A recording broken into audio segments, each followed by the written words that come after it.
আমরা ফিলিস্তিনি শুধু শুধু হুজুরদের মিছিল দেখতে চাই না, সমস্ত মতে, এমনকি মুসলিম শুধু না, হিন্দু, খ্রিস্টান, বৌদ্ধ, সকল মানবতাবাদী মানুষদেরকে আমরা একটা কাতারে দেখতে চাই, কাঁধে কাঁধ মিলিয়ে এক কাতারে দাঁড়ানো দৃশ্যটা এদেশে একবার হলেও দেখতে চাই।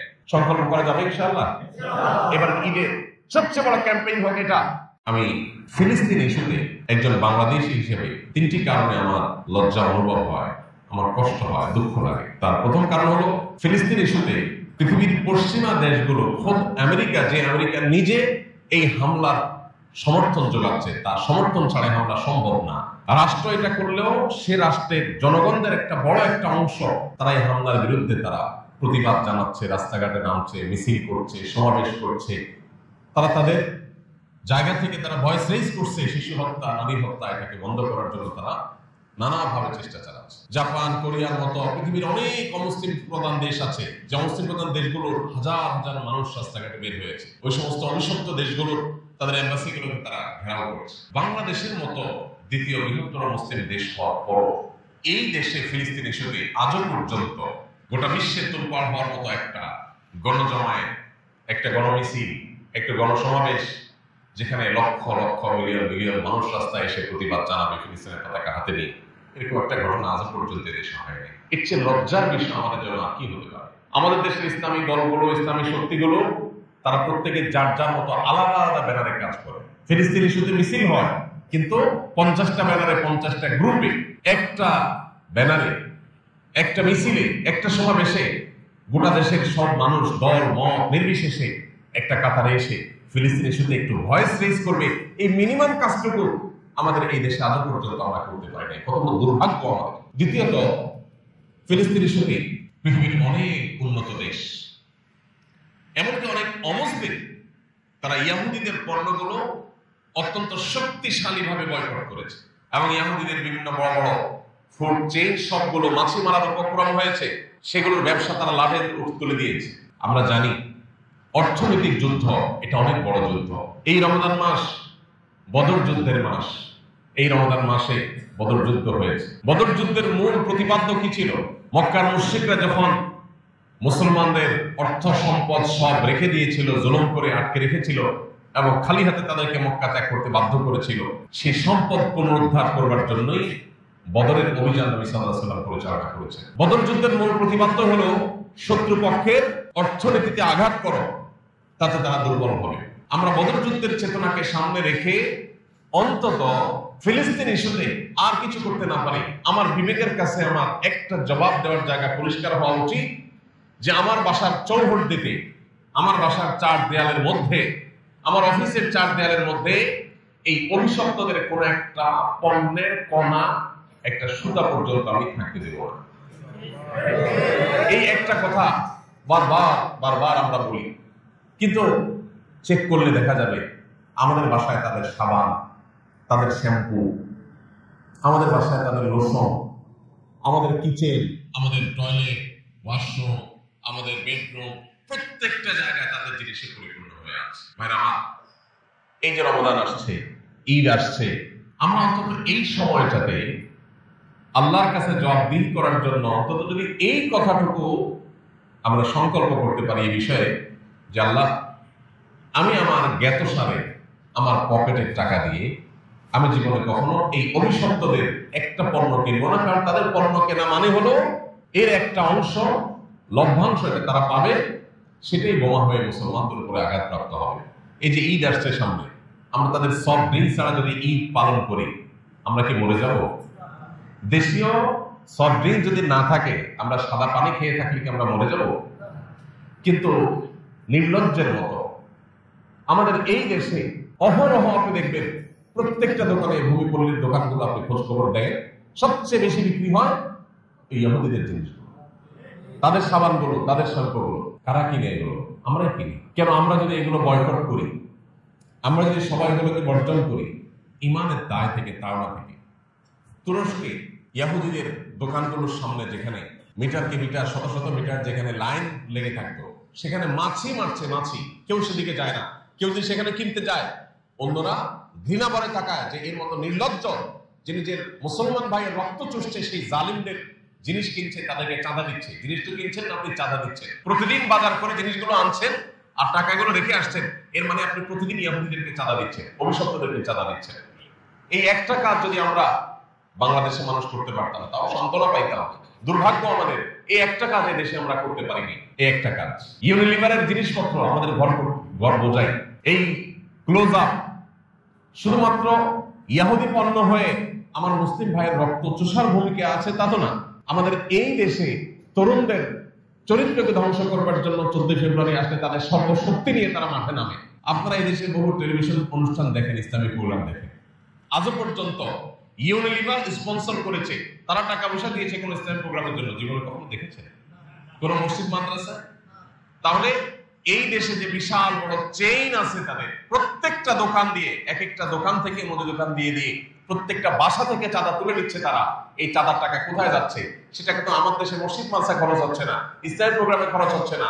সেই টাকা দিয়ে যদি তারা এই দেশে কিছু করে, সেটা হলো এই দেশে বেহায়াপনা, অশ্লীলতা, ব্যভিচার, ধর্ষণ, যুবকদের চরিত্র ধ্বংসের যত উপায় আছে তার সবগুলোর জন্য তারা টাকা ঢালছে। অর্থাৎ আমার দেশ থেকে, আমার পকেট থেকে চাঁদা নিয়ে আমাকে বিষ খাওয়াচ্ছে, আর অপরদিকে আমার মুসলমান ভাইয়ের উপরে বোমা হামলা করছে। আমাদের যদি আল্লাহর জন্য এতটুকু স্যাক্রিফাইস যদি আমরা করতে না পারি, কি জবাব আল্লাহর কাছে কি আমাদের ময়দানে দিবেন? কি হবে আপনার নামাজ, কি হবে তারাবি? যদি আল্লাহর কাছে এই জবাবদিহি করার জায়গাটা ক্লিয়ার করতে না পারেন যে আল্লাহ আমার জ্ঞাতসারে কোনোদিন আমি একটা টাকা দিয়ে আমি ওদের কোনো পণ্য কিনি নাই, এই ঘৃণাবোধটা আমি প্রকাশ করলাম আমার মুসলমান ভাইদের প্রতি সহমর্মিতা প্রদর্শন করতে গিয়ে, এইটুকু কাজও যদি আমরা করতে না পারি, আল্লাহর কাছে কি জবাব দিয়ে হবে বলেন? এই জন্য ভাই, আমাদের বাসা বাড়িকে ইহুদি পণ্য থেকে আমরা মুক্ত করার সংকল্প করতে পারি কিনা? এবারের ঈদে আমরা যদি যাই, দোকানদারদেরকে যদি আমরা বোঝাই যে আপনারা দেশি পণ্যগুলো রাখেন, এগুলো রাখবেন না, এগুলো না রাখলে কেনা বেচা একটু কম হবে, কাস্টমার একটু কম আসবে। আপনি এই স্যাক্রিফাইসটা আল্লাহর কাছে পেশ করতে পারবেন, আল্লাহ দোকানে কাস্টমার কমে গেছে, তবু আমি তোমার মুসলমান বান্দাদের প্রতি সহমর্মিতা প্রদর্শন করেছি, আমার কষ্ট হয়েছে তবু আমি করেছি। আল্লাহর কাছে তো এটার বিনিময় লাভ করবেন। দুনিয়াতে টাকা কম হলে কি হবে? গ্রামে গ্রামে, ঘরে ঘরে আমরা ঈদের ছুটিতে, রমজান উপলক্ষে মানুষকে বোঝাতে পারি, ইহুদিদের সাথে অস্ত্র নিয়ে লড়াই করার ক্ষমতা আমার নাই, কিন্তু তাদের পণ্যগুলো বয়কট করার ক্ষমতা তো আমার আছে। অর্থনৈতিকভাবে ওদেরকে পণ্য করার জন্য আমার সামান্য সামর্থ্য যেটা আছে, সেই সামর্থ্যটা তো আমি খরচ করতে পারি। এটুকু যদি আমি করতে না পারি, কি জবাব আল্লাহ তাআলার কাছে দিই? এই ফিলিস্তিনি শিশুগুলো কিয়ামতের দিন যদি তাদের সামনে আপনাকে পড়তে হয়, এই নামাজ রোজার আমল নিয়ে যদি আপনি জান্নাতে যাওয়ার জন্য প্রস্তুত হন, এই বাচ্চাগুলো মরা লাশ হয়েছে যারা এই বোমার আঘাতে, তারা যদি আপনার আমার সামনে এসে থমকে দাঁড়িয়ে বলে, কি করেছো তুমি আমাদের জন্য? তুমি তো আমার মুসলিম ভাই ছিলে, আমরা তো একই নবীর উম্মত ছিলাম, একই আল্লাহর বান্দা ছিলাম, একই কিবলার অনুসারী ছিলাম, শুধুমাত্র মুসলমান হওয়ার অপরাধে আমার উপরে যখন আঘাত করা হয়েছিল, তুমি শুধু বাংলাদেশ থেকে কি করেছো? তোমার আর কিচ্ছু করার না থাকো, অন্তত দেশি জিনিস কিনতে গেলে দাম যদি একটু বেশিও যায়, মান যদি একটু কমও হয়, আমি কম মানের জিনিসটা গ্রহণ করলাম, একটু স্যাক্রিফাইস করলাম। এটুকু স্যাক্রিফাইস যদি করতে না পারি, কি জবাব হবে আল্লাহর কাছে? কি জবাব হবে ফিলিস্তিনের মানুষের কাছে? কি জবাব হবে নিজের বিবেকের কাছে? আমার খুব লজ্জা হয়, গোটা বিশ্বে অত্যন্ত পাওয়ারফুলি, অত্যন্ত শক্তিশালী ভাবে ইহুদিদের পণ্যগুলো বয়কট করা হলেও আমার এই প্রিয় স্বদেশে এখনো পর্যন্ত ইহুদিদের পণ্যগুলোর উপর সেরকম বয়কট করা, কোকা কোলা বয়কট হয়েছে কিছুটা, আলহামদুলিল্লাহ কিছুটা হয়েছে, কিন্তু বাকি কোনোটা হয়নি। আবার সেটাও বয়কট হলে কি হবে? আবার ডোক ডোক করে আমরা গিলছি, আমাদের চেতনা বোতার হয়ে গেছে। তৃতীয়ত যে কারণে আমার কষ্ট হয় একজন বাংলাদেশী হিসেবে, সেটা হলো ফিলিস্তিন ইস্যুতে আমরা আমাদের দেশের সকল রাজনৈতিক দলগুলোকে বাধ্য করতে পারি নাই তাদের অবস্থানগুলোকে পরিষ্কার করার জন্য। এদেশে বহু রাজনৈতিক দল আছে, শক্তিশালী রাজনৈতিক দলগুলো আছে, যারা ফিলিস্তিনের সাথে তাদের অবস্থান, বলিষ্ঠ ভূমিকা, প্রতিবাদ যেটা, সেটা তারা ঠিক মতো করতে পারেনি। দেখুন, সবচেয়ে আফসোস হয় এই তৃতীয় পয়েন্টের কারণে। আজকে যারা গাজার মুসলমানদের উপরে বোমা হামলা করছে, সেখানে যারা হত্যাযজ্ঞ চালাচ্ছে যুগ যুগ ধরে, বাংলাদেশে সবচেয়ে বড় গলায় কথা বলে সেই ইহুদিদের দোসর যারা দেশে আছে তারা। আপনি দেখবেন মিডিয়া থেকে নিয়ে তথাকথিত সুশীল সমাজ, এদেশের আইন প্রণয়ন, এদেশের নীতি নির্ধারণ, এদেশের সংবিধানে সংস্কার, প্রত্যেকটা কাজে যারা সবচেয়ে বেশি বড় গলায় কথা বলে, সবচেয়ে বেশি সরব থাকে, এরা হলো সেই ইহুদিদের দালালরা। তারা হলো এই পশ্চিমাদের দালালরা।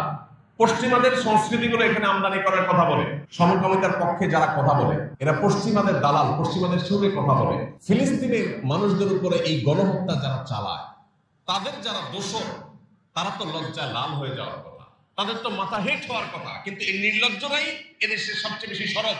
এটা হলো আমার লজ্জা তৃতীয় নম্বর কারণ, যে আমি একজন বাংলাদেশী হিসাবে আমার লজ্জা হয়, আমি অনুতপ্ত যে আমার এই দেশে, অভিশপ্ত দেশের এবং পশ্চিমাদের দালাল যারা, তারাই আমার দেশকে কন্ট্রোল করতেছে, আমার দেশের সব নীতি নির্ধারণ করে দিচ্ছে, কি হবে কি না হবে সব বলে দিচ্ছে।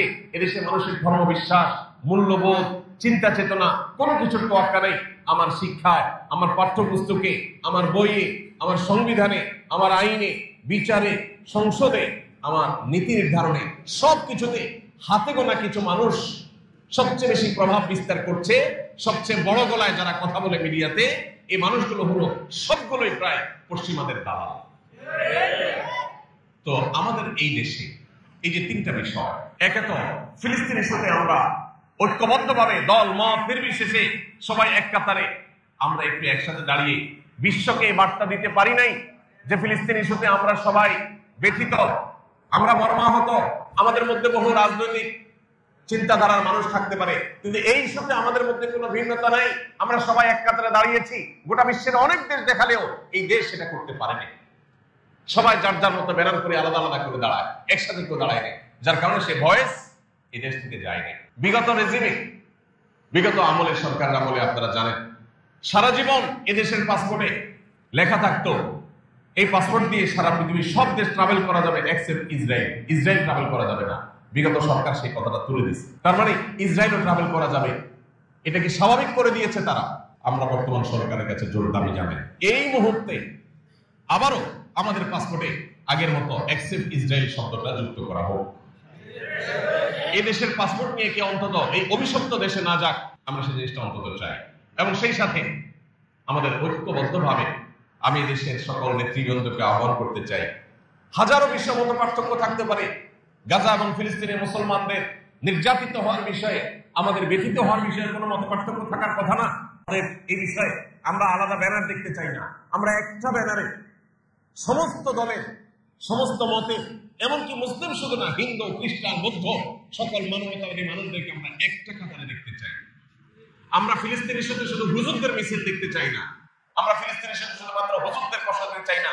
যারা মানুষ হোক সে অন্য ধর্মের মানুষ, আমরা তাদেরকেও কাঁধে কাঁধ মিলিয়ে এক কাতারে দাঁড়ানোর দৃশ্যটা এদেশে একবার হলেও দেখতে চাই। দ্বিতীয়ত, আমরা ফিলিস্তিনের সাথে আর কিছু করতে না পারি, অন্তরের গভীর থেকে আমি চিরজীবনের জন্য প্রতিজ্ঞা করতে পারি, খাবার আইটেম হোক আর প্রসাধনী হোক, গায়ে মাখার আইটেম হোক, কোনো কিছু ইয়াহুদি কোম্পানিগুলোর কোনো পণ্য আমি একটি পয়সা দিয়ে কিনবো না। যদি সেটা একটার সাথে 5টা ফ্রিও দেয়, যদি সে আরো কোনো অফার দেয়, আমি আমার ইমানি চেতনার জায়গা থেকে, ইমানি দায়িত্ববোধের জায়গা থেকে এইটুকু কাজ অন্তত আমরা ইনশাআল্লাহ করার চেষ্টা করব। পৃথিবীর বহু দেশ করেছে, আরব দেশগুলো, তাদের নিয়ে আমাদের অনেক অভিমান আছে। আরব দেশের শাসকগুলো ফিলিস্তিনের সাথে কিচ্ছু করে নাই, আমাদের অনেক কষ্ট আছে তাদের প্রতি। কিন্তু একটা ছোট্ট কাজ তারা করেছে, সেটা হলো ইহুদি পণ্যগুলোকে অত্যন্ত শক্তিশালী ভাবে বয়কট করেছে, তারা ছড়ে ফেলে দিয়েছে। তারা তাদের সুপার মার্কেটগুলোতে তারা বাইক করে ফেলে দিয়েছে, পণ্যগুলো রাখে নাই, তাদের র্যাকগুলো সব খালি করে ফেলেছে। ফেলে দিয়ে এই পণ্যগুলোকে তারা বিক্রি করছে না, কিনছে না কাস্টমাররা। এটুকু কাজ তারা করেছে, কিন্তু আমার এদেশে সেই কাজটুকু পর্যন্ত হয় নাই। আমি দেখতে চাই মুদি দোকানে আমার দেশীয় পণ্য ছাড়া এই সমস্ত ইসরায়েলি পণ্যগুলো মাছি মারবে, কোনো মানুষ সেগুলোর দিকে তাকাবে না, বিনা বরে সেগুলো প্রত্যাখ্যান করবে। এটুকু কাজকে আমরা করতে পারি না। আপনি শুধু একা করলে হবে না, আপনি টার্গেট নেন, আপনার 10 জন মানুষকে, মিনিমাম 10 জন মানুষকে আপনি সংকল্প করাবেন যে আপনার বাসায় এগুলো থাকতে পারে না, যেগুলো আছে চলে আসছে ইতিমধ্যে, এর বাইরে নতুন করে কোনো একটা পণ্য আপনি কিনবেন না। প্রয়োজনে আপনি সাবান ছাড়া গোসল করবেন, যদি দেশে সাবান না পান তাতে আপনি শেষ হয়ে যাবেন না, আপনি অসুস্থ হয়ে যাবেন না। কিন্তু আল্লাহর কাছে বলতে পারেন, আল্লাহ আমি সাবান ছাড়া গোসল করেছি, তুমি এই সাবান কিনি নাই। আল্লাহ আমি শ্যাম্পু ছাড়া গোসল করেছি, তুমি এদের শ্যাম্পু কিনি নাই, আমি এদের চাঁদা দেই নাই। এইটুকু কাজ অন্তত আমরা করতে পারি কিনা বলো। এবার ঈদ উপলক্ষে 1 ফোঁটা সফট ড্রিঙ্কস এদের আমাদের পেটে যেন না যায়। আমরা ছুঁড়ে ফেলে দিব ড্রেনে, আমাদের পেটে যেন শরীরে যেন না ঢুকে। এটা সফট ড্রিঙ্কস না, এর প্রতিটি ফোঁটা হলো রক্ত, মুসলমানদের রক্ত। ওই ফিলিস্তিনি শিশুর রক্ত আপনি পান করতে পারেন না, আপনার বিবেক আপনাকে বাধা দেওয়ার কথা। আল্লাহ আমাদের সেই ইমানের শক্তি দান করুন। আসুন আমরা একটা সামাজিক আন্দোলন গড়ে তুলি নিজেদের জায়গা থেকে। সারা দেশ পরিবর্তন করার ক্ষমতা আপনার আমার নাই ভাই, কিন্তু আমার নিজেকে পরিবর্তন করার ক্ষমতা তো আমার আছে। আমার পরিবারকে নিয়ে আমি বসতে পারি, আমার বন্ধু বান্ধবের সাথে আমি আলাপ করতে পারি যে আমি আর কিছু করতে পারলাম না, এই কাজটা কি করতে পারি না? সংকল্প করা যাবে ইনশাআল্লাহ। এবার ঈদের সবচেয়ে বড় ক্যাম্পেইন হোক এটা, যে আমরা এবার ঈদকে ইহুদি পণ্য মুক্ত ঈদ করতে চাই। আপনি মরে যাবেন না ভাই। আমি আলহামদুলিল্লাহ আল্লাহর কাছে শুকরিয়া আদায় করে বলতে পারি, আমার জ্ঞাত সারে আমি কখনো 1 টাকা দিয়ে ইহুদিদের পণ্য কিনি। বাংলাদেশ বিমানে ট্রাভেল করতেছিলাম, আমাকে কোকা কোলা দেওয়া হলো। আমি বললাম এই বিমান আমার দেশের বিমান, আমার দেশের বিমানে আমি কেন ইহুদিদের পণ্য খাবো? আমার দেশের সফট ড্রিঙ্কসের কি তল পড়ছে? কেন আপনারা সেটা কিনেন নাই? প্রতিবাদ স্বরূপ এটা নিয়ে যান, আমি এটা খাবো না। কোন একটা ফাস্টফুডের দোকানে কিছু একটা জিনিস কেনার জন্য গেছি, তো বলা হলো এই জিনিসটা নিলে সাথে কোকা কোলার একটা বোতল ফ্রি, না জানে পেপসি ফ্রি। তাই আমি বললাম Pepsi, Coca Cola, Fanta, Mirinda আর স্প্রাইট, 7 আপ, এই ইহুদিদের এই জিনিসগুলো তো আমি খাবো না।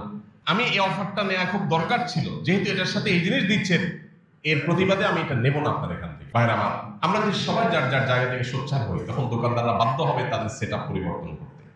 আমরা চেষ্টা করবো না ইনশাআল্লাহ। তৃতীয়ত, এই দেশে এই অভিশপ্ত ইহুদি, এই খুনি, এই মানবতা বিরোধী অপরাধী, এই গণহত্যাকারী, পৃথিবীর সবচেয়ে বেশি যারা আমাদেরকে সকাল বিকাল মানবাধিকারের সবক দেয়, সংখ্যালঘুদের অধিকার বলে সারাক্ষণ মুখে জিগির তুলে না, কি করতেছে সংখ্যালঘুদের সাথে এরা? এদের কোন নৈতিক অধিকার নেই আমাদেরকে অধিকার বিষয়ে সবক দেওয়া।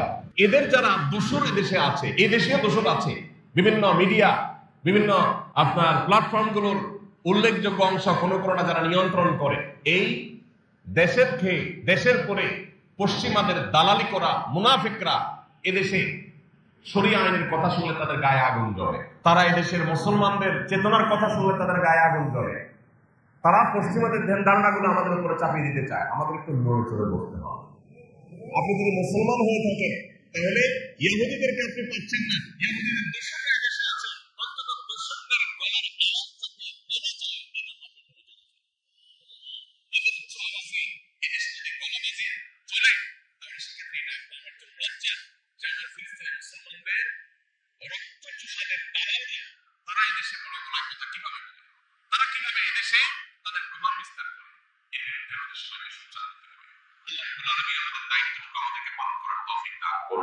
মুসলিম বিশ্বের সাধারণ জনগণকে, তাদের নেতা এবং শাসকদেরকে বাধ্য করার তৌফিক দান করুন, তারা যেন ফিলিস্তিনি সাথে তাদের সর্বশক্তি নিয়ে ঝাঁপিয়ে পড়ে। আল্লাহ তাআলা আমাদের সেই তৌফিক দান করুন। আমরা শুধুমাত্র ইসরায়েল ভবিষ্যৎ রাষ্ট্রের কথা বলছি, শুধু তারা কেন, আজকে আপনি আমেরিকা বলেন, আমেরিকার অনুমোদন ছাড়া এই হামলা কোনোদিন হতে পারে না, অসম্ভব। তাহলে আমরা কি ন্যূনতম ইমানের দায়িত্বটুকু পালন করতে পেরেছি? আমরা অন্তত এই অন্যায়, এই অবিচার, এটাকে যারা সমর্থন যোগায়, এটাকে যারা সাপোর্ট করে, বিশেষ করে পশ্চিমা দুনিয়ার দিকে তাকালে দেখবেন বেশিরভাগ দেশগুলো এটাকে সাপোর্ট করছে। আমরা কি তাদের বিরুদ্ধে অন্তত ন্যায্য প্রতিবাদটুকু শক্তিশালীভাবে করতে পেরেছি? পারি। আল্লাহ তাআলা আমাদের অক্ষমতাকে দূর করে দিন, আল্লাহ আমাদেরকে সক্ষমতা দান করে দিন। আল্লাহ আমাদেরকে ওমরের মতো শাসক, ওমর ইবনে আবদুল আজিজের মতো শাসক দান করুন। আল্লাহ আমাদেরকে সাহাবায়ে কেরাম রিদওয়ানুল্লাহি আলাইহিম ইমানের শক্তি দান করুন। আল্লাহ আমাদের ইমানের প্রাপ্তি নসিব করুন।